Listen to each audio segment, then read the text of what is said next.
Welcome back students to my channel juicy brains and today's lecture हम NPO का एक और सवाल सॉल्व करेंगे जहां हमें इनकम एंड एक्सपेंडिचर अकाउंट बनाना है and opening and closing balance sheet बनानी है ताकि आपके जो कंसेप्ट्स हैं इसमें और जो भी डाउट्स हैं वो और अच्छे से क्लियर हो जाएं. So the question will be on your screen. It says following is the receipt and payment account of Chennai sports club for the year ended 31st दिसंबर 2006. अब आपको रिसिप्ट्स एंड पेमेंट अकाउंट दिया है, कुछ आपको इनकम्स दी हैं and payments दी हैं और information में आपको बोला है कि 31 दिसंबर 2006 को आउटस्टैंडिंग सब्सक्रिप्शन का अमाउंट 4000 है, 2005 का आउटस्टैंडिंग सब्सक्रिप्शन अमाउंट 3000 है एंड सैलरी जो हमारी आउटस्टैंडिंग थी 2006 की वो है 2000. क्लियर? 2006 की वो थी 2000 एंड 1 जनवरी 2006 को क्लब के पास बिल्डिंग थी, फर्नीचर, 10% का investment 45,000. Now this 10% investment means when the rate of percentage is given, it is always the rate of interest attached with the investment. Clear? Sports equipment is 25,000. अच्छा, अब आगे extra information दी है जो previous question में ये नहीं थी, इस क्वेश्चन में इंक्लूडेड है. Depreciation charge on these items including purchases was 10%. So we have to prepare income and expenditure account of the club for the year ended 2006 and ascertain the capital fund on 2005. यानी कि जो 31 दिसंबर 2005 की जो balance sheet होगी, जो opening balance sheet होगी, उससे हमें कैपिटल फंड को डिटरमिन करना है. Also prepare the balance sheet on 31 दिसंबर 2006. यानी कि ओपनिंग बैलेंस शीट 2005 की बनेगी 31 दिसंबर एंड क्लोजिंग बैलेंस शीट 31 दिसंबर 2006 की. ओके, सो चलिए इसको हम स्टार्ट करते हैं क्वेश्चन को. सबसे पहले ओपनिंग बैलेंस शीट बना लेते हैं.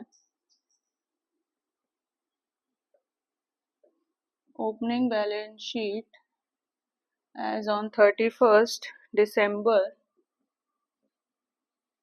2005. ये है ओपनिंग बैलेंस शीट. क्लियर? इसको बना लेते हैं और इससे हम कैपिटल फंड को डिटरमिन कर लेंगे. ठीक है ना? तो हम देखते हैं कि 31 दिसंबर 2005 को क्लब के पास क्या क्या बैलेंसेस थी, किन किन आइटम्स की. Clear? Now in additional information it is given on 1 January 2006. On 1 जनवरी 2006 यानी कि अगर 1 जन 2006 को opening balances building, furniture, investment और स्पोर्ट्स इक्विपमेंट के हैं, दैट मीन्स वो प्रीवियस ईयर के क्लोजिंग बैलेंस होंगे. तो ऑब्वियसली हमें यहाँ पे कैपिटल फंड डिटरमिन करने के लिए जो बैलेंस शीट बनानी है वो 31 दिसंबर 2005 की बनानी है. क्लियर? यानी कि जो ये सारे जो ओपनिंग बैलेंसेस 2006 में आए हैं ये प्रीवियस ईयर के बैलेंसेस होंगे. तो हम यहाँ प्रीवियस ईयर की बैलेंस शीट बना रहे हैं 2005 की आखिरी की डेट पे. क्लियर? तो एसेट्स हम काउंट कर लेते हैं कितने. जैसे बिल्डिंग है, सपोज बिल्डिंग, एक तो हम बिल्डिंग रिकॉर्ड करेंगे. ठीक है? So the value of building is 80,000. और क्या दिया है? फर्नीचर की वैल्यू दी है 20,000.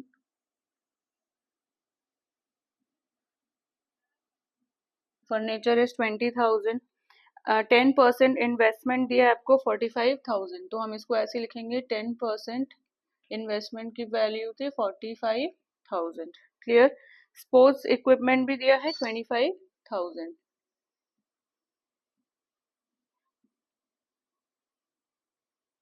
ठीक है? ओके, और बैलेंस शीट में और क्या क्या चीज आएगी जो लास्ट ईयर की थी, कुछ आउटस्टैंडिंग हो, कुछ प्रीवियस इन एडवांस हो, पेमेंट इन एडवांस हो, तो वो भी हम चेक कर लेंगे. ठीक है ना? अब इस क्वेश्चन में 31 2005 को आउटस्टैंडिंग सब्सक्रिप्शन दिया हुआ है 3000. वी नो कि आउटस्टैंडिंग सब्सक्रिप्शन हमेशा एक एसेट होता है, तो उसको हम एसेट साइड रिकॉर्ड कर लेंगे. So all these details items we have mentioned in the closing balance sheet, that is building, furniture, investment, equipment. Now come to the receipts and payments account. इसमें अगर हमें opening balance दिया है तो ये opening balance cash का होगा.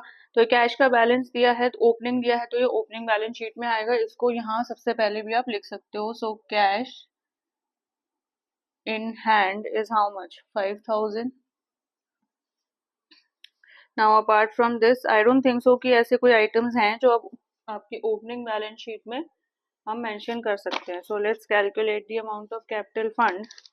80,000 plus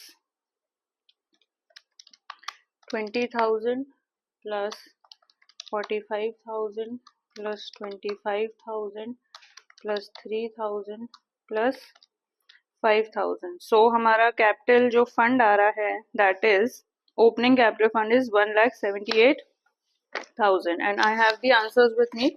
So this is correct. Clear? So capital fund हम यहाँ लिखेंगे. नाउ कैपिटल फंड क्योंकि हमारा बैलेंसिंग फिगर है इसलिए we will write balancing figure in the bracket. Clear? So this is how much? 1,78,000.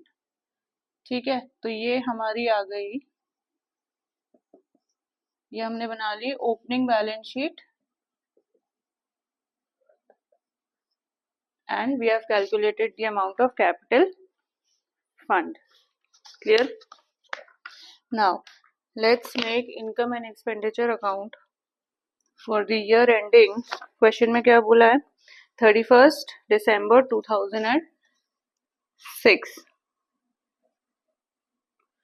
Clear? 31st December 2006. तो debit side तो हम सारे पेमेंट्स रिकॉर्ड करेंगे, एक्सपेंडिचर रिकॉर्ड करेंगे. क्रेडिट साइड हम सारे इनकम्स को रिकॉर्ड करेंगे. क्लियर? ओके. सो सबसे पहले मैंने बताया कि जब हम इनकम एंड एक्सपेंडिचर अकाउंट बनाएंगे तो सबसे पहले सब्सक्रिप्शन का कैलकुलेशन कर लेते हैं ताकि कोई कंफ्यूजन आपको ना रहे further. So let's calculate this current year subscription amount. ठीक है, अब रिसिप्ट एंड पेमेंट में देखो, रिसिप्ट साइड देखो, चेक करो, जितनी सारी इनकम है वो इनकम एंड एक्सपेंडिचर के क्रेडिट साइड जाएंगी. Why? Because here we are recording incomes and here we are recording expenditure. तो पहले हम देख लेते हैं. बैलेंस हमारा हो गया है कैश इन हैंड का. सब्सक्रिप्शन का टोटल अमाउंट दिया है 26,000. नाउ दिस 26,000 कोई इस पर्टिकुलर ईयर का स्पेसिफिक अमाउंट नहीं है, इसमें we have to do the adjustments. ठीक है ना. तो यहाँ पे हमने लिख दिया सब्सक्रिप्शंस हाउ मच, 26,000. ठीक है, अब फर्दर इंफॉर्मेशन में आपको दिया है कि 31st December 2006 को आउटस्टैंडिंग सब्सक्रिप्शन अमाउंट वाज 4,000. यानी कि ये outstanding subscription amount at the end of this year है. एंड ऑफ दिस ईयर है यानी कि इस ईयर में हमें मिलनी थी, नहीं मिली. क्लियर? तो इसको हम ऐड कर देंगे, plus outstanding subscription at the end of the year. How much? 4,000. ठीक है, तो ये हो गए 30,000. क्लियर? और क्या दिया है? 31st December 2005 को आउटस्टैंडिंग सब्सक्रिप्शन थी 3,000. ठीक है ना. अब 2005 की यानी कि ये बिगिनिंग ऑफ द ईयर की आउटस्टैंडिंग सब्सक्रिप्शन है. अब ये बिगिनिंग ऑफ द ईयर की अगर आउटस्टैंडिंग सब्सक्रिप्शन है दैट मीन्स ये प्रीवियस ईयर को बिलोंग कर रही होगी, इस ईयर कैरी फॉरवर्ड होकर आई. तो प्रीवियस ईयर को अगर बिलोंग कर रही है तो ऑब्वियसली हम इसमें से इसको माइनस कर देंगे. So minus outstanding subscription in the beginning of the year. How much? कितना क्वेश्चन में दिया है? 3,000. ठीक है. And apart from this I don't think so subscription का हमें और कोई एडजस्टमेंट इस क्वेश्चन में दिया है. क्लियर? तो टोटल अमाउंट कितनी होगी? 30,000 माइनस 3,000 इज 27,000. ठीक है, तो हमें पता चल गया कि इस ईयर का जो करंट सब्सक्रिप्शन था जो इस ईयर को बिलोंग करता है वो है 27,000. ठीक है, और क्या क्या इनकम हो रही है हमारी? एंट्रेंस फीस हो रही है.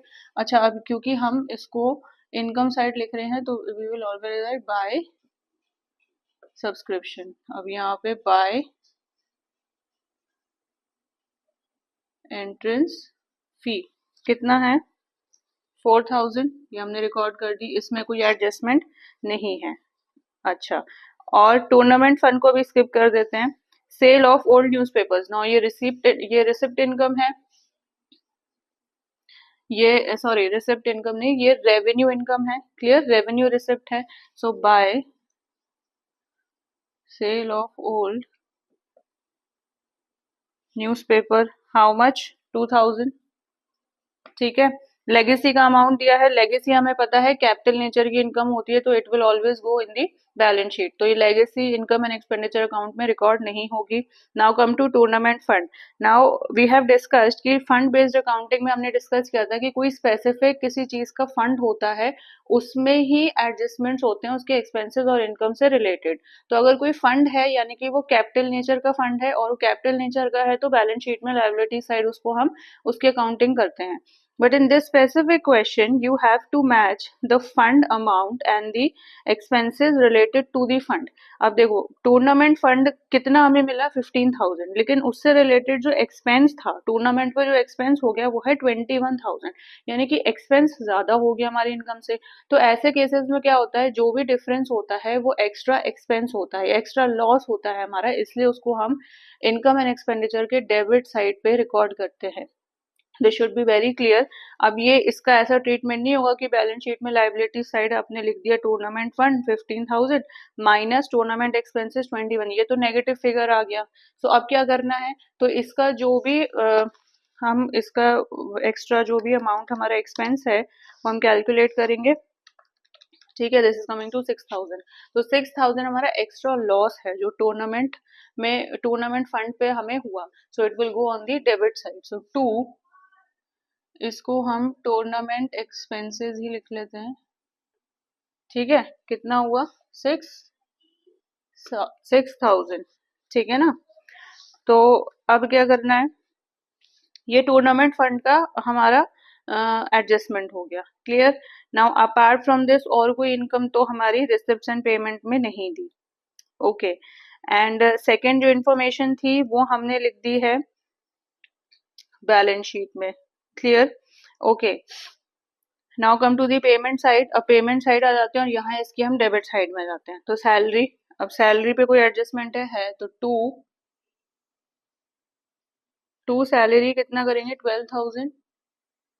ठीक है, और सैलरी आउटस्टैंडिंग थी 31 दिसंबर 2006 को 2,000, यानी कि इस साल हमें पेमेंट करनी थी सैलरी की 2,000 लेकिन नहीं करी। सो हम इसमें ऐड कर देंगे plus add plus outstanding salary कितना था 2,000, तो ये है 40,000। ठीक है ना। अच्छा, फर्नीचर जाएगा एसेट्स में। ऑफिस एक्सपेंसेस लिख लेते हैं 8,000।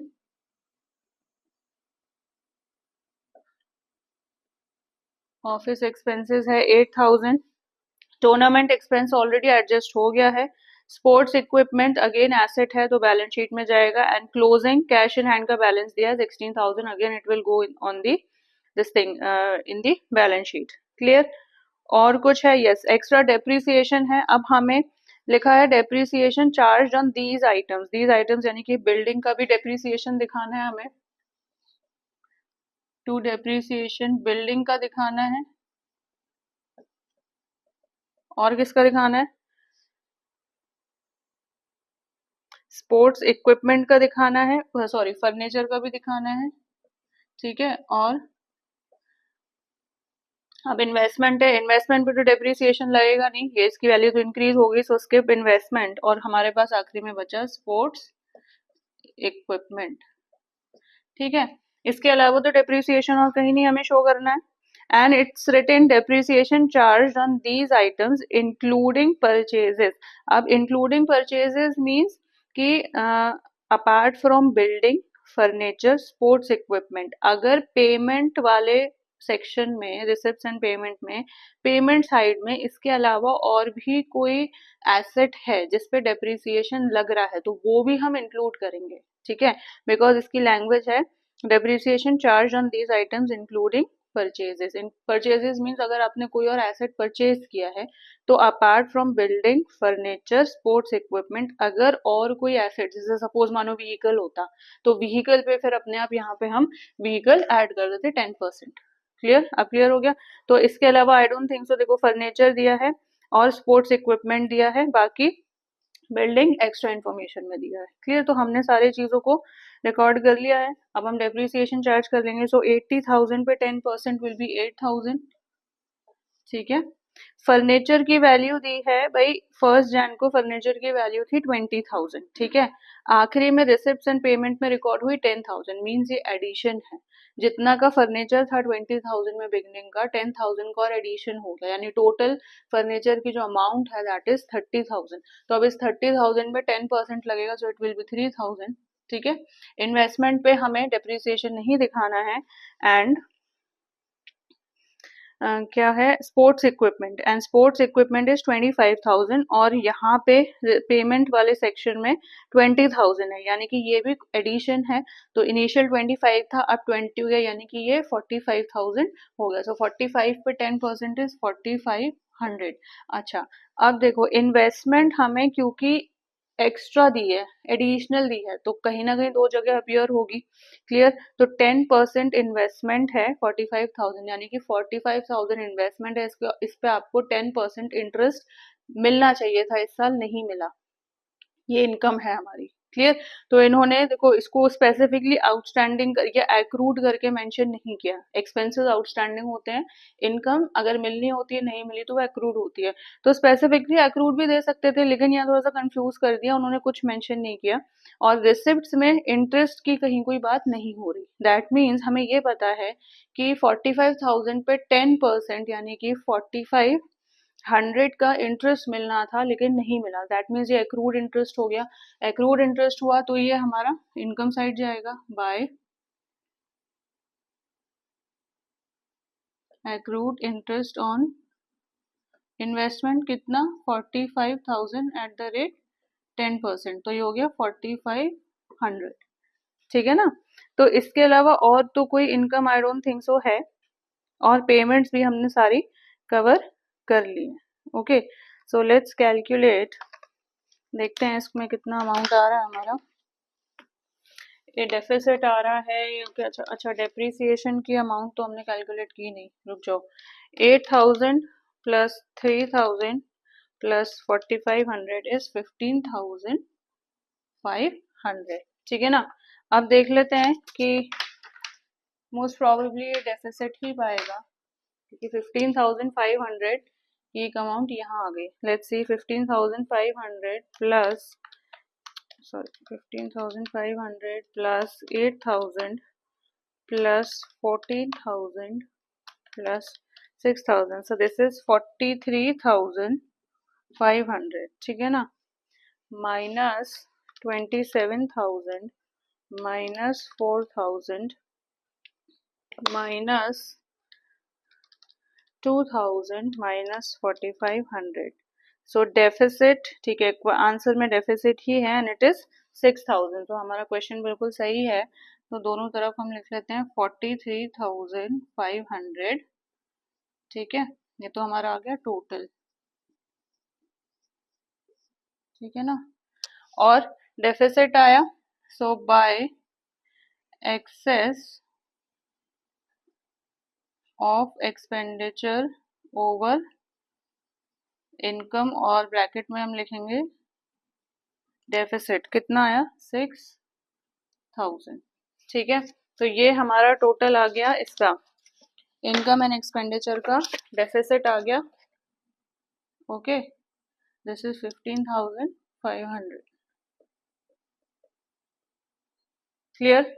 आई होप सो स्टूडेंट्स, आपको सारे आइटम्स क्लियर हो गए होंगे कि कैसे कैसे हमने चीज़ों की अकाउंटिंग करी है। तो प्रीवियस क्वेश्चन से ये क्वेश्चन थोड़ा अलग था, इसलिए आई थॉट कि I should discuss this question with you. इसमें डेप्रिसिएशन भी है, थोड़ी सी लैंग्वेज चेंज कर दी उन्होंने, है ना। इसमें आपको इंटरेस्ट, एक्रूड इंटरेस्ट का भी एडजस्टमेंट था, जो प्रीवियस क्वेश्चन में हमारे नहीं था। क्लियर।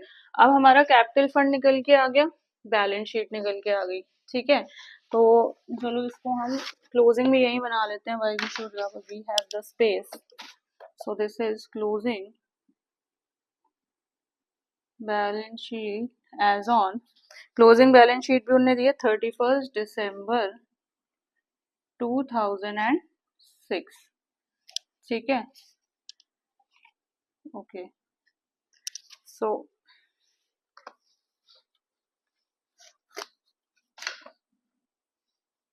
नाउ सबसे पहले हम क्लोजिंग कैश इन हैंड का बैलेंस लिख लेते हैं। So cash in in hand receipts and payment में क्लोजिंग बैलेंस दिया है 16,000। ठीक है, अच्छा अब आ जाते हैं सब्सक्रिप्शन आउटस्टैंडिंग है, रिसीव्ड इन एडवांस है, देख लेते हैं। 31 दिसंबर 2006 को outstanding subscription was 4,000। So outstanding subscription हमें क्वेश्चन में इसमें दी है 4,000। 5 का एडजस्टमेंट हो गया है। सैलरी भी आउटस्टैंडिंग है, so outstanding expenses are always liability, so outstanding salary की स्पेसिफिक अमाउंट दी है 2,000। ठीक है, अच्छा दूसरी इंफॉर्मेशन में दिया है बिल्डिंग। अच्छा अब ये जो हमारे एसेट्स थे, अब क्योंकि ये ओपनिंग बैलेंस शीट में भी रिकॉर्ड हुए हैं, ये क्लोजिंग में भी रिकॉर्ड होंगे। क्यों? क्योंकि कोई इसका कुछ पार्ट या ये पूरा एसेट हमने सेल ऑफ तो किया नहीं, ये एज इट इज है। By the time passage of time इसमें एडिशन ही हुआ है, क्लियर। लेकिन डेप्रिसिएशन हमें यहाँ शो करना पड़ेगा। उससे पहले डेप्रिसिएशन शो करने से पहले हम देख लेते हैं और कोई चीज तो नहीं है जो हमें दिखानी है, specially on the asset side. अच्छा देखो, अब एक्रूड इंटरेस्ट था इन्वेस्टमेंट पे जो हमें मिलना था लेकिन नहीं मिला। सो एक्रूड इनकम्स हमें पता है एसेट होती हैं। So accrued interest on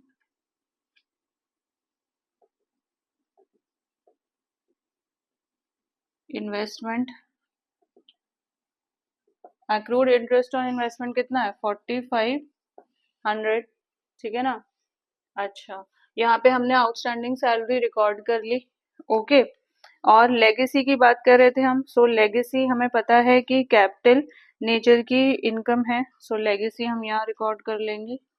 tournament fund, अगर एक्सपेंसेस उस फंड से कम होते तो टूर्नामेंट फंड का भी एडजस्टमेंट यही होता। सो लेगेसी इज 35,000। ठीक, चलो अब हम कर लेते हैं डेप्रिसिएशन का एडजस्टमेंट। तो फर्नीचर इज गिवन। अब फर्नीचर में कैसे दिखाना है, देखो ओपनिंग बैलेंस जो फर्नीचर का था 1 जनवरी 2006 को वो था 20,000। ठीक, सो इसमें एडिशन हुआ, एडिशन हुआ कितने का 10,000। तो अब टोटल वैल्यू कितनी हो गई 30,000। तो इसमें हम लेस डेप्रिसिएशन कर देंगे। सो हमें ऐसे स्टेप वाइज दिखाना है। Directly 30 you can also right, it won't be wrong, but because अलग अलग चीजें दी हैं तो मैंने क्वेश्चन में आपको बता दी कैसे बाइफरकेट किया है। सो डेप्रिसिएशन फर्नीचर का था 3,000।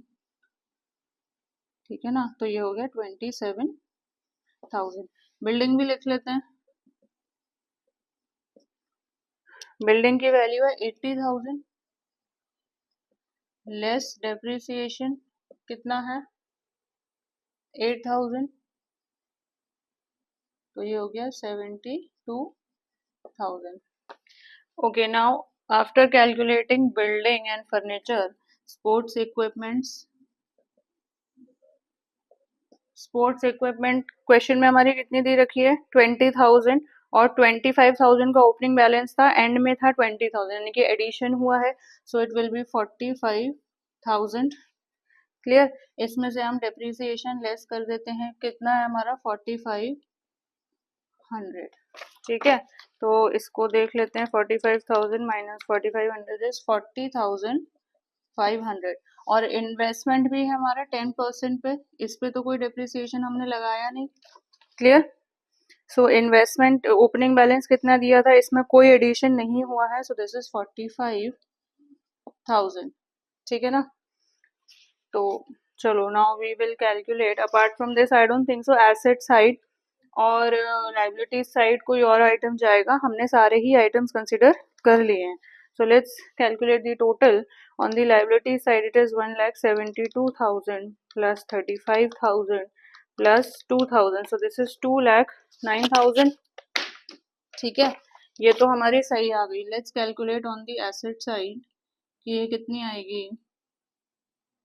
ठीक है, लाइबिलिटीज साइड हमारी सही है, asset side 16,000 plus 4,000 plus 4,500 plus 27,000 plus 72,000 plus 40,500 plus 45,000 is 2,09,000। तो हमारी जो क्लोजिंग बैलेंस शीट होगी वो मैच हो जाएगी। Clear?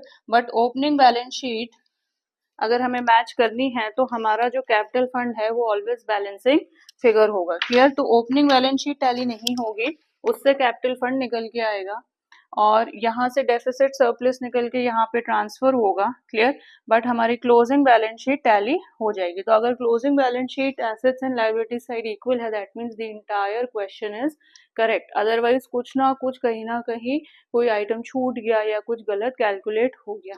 Clear? So I hope so students आपको ये क्वेश्चन समझ में आ गया। It is a very good question और ये क्वेश्चन स्पेसिफिकली मैंने डिस्कस किया है क्योंकि इसमें कुछ आइटम्स थे जो प्रीवियस क्वेश्चन में नहीं थे, उससे ये थोड़ा सा फर्क है। सो अभी तक हमने एनपीओ के 2 अच्छे क्वेश्चंस को डिस्कस किया है and in the upcoming lectures NPO का लास्ट पार्ट जो अकाउंटिंग का रह रहा है, that is calculation of consumable goods, वो हम कैलकुलेट करना सीखेंगे। वो ज़रा सा है, उसमें ज़्यादा कुछ कैलकुलेशन नहीं है, उसमें भी एक फॉर्मूला आपको याद करना है और उसके बाद again we will switch to the questions. तो हम 1-2 और अच्छे क्वेश्चंस को डिस्कस करेंगे जिसमें कि ये तीनों चीज़ की अकाउंटिंग होती है। फंड बेस्ड अकाउंटिंग भी है, सब्सक्रिप्शन की अकाउंटिंग भी है और कंज्यूमेबल गुड्स की भी, आइटम्स की भी, कॉस्ट की भी उसकी अकाउंटिंग है। क्लियर? तो ऐसे भी क्वेश्चंस हम फर्दर डिस्कस करेंगे। सो आई होप सो स्टूडेंट्स आज का लेक्चर आपको क्लियर होगा। अगर आपको इसमें कोई डाउट है तो do mention it in the comment section. इसको हम और अच्छे से रिवाइज कर लेंगे। See you in the next class. So students, अगर आपको मेरा ये लेक्चर पसंद आया हो तो प्लीज़ इसे लाइक करें, इसे शेयर करें and do subscribe to my channel. See you in the next lecture.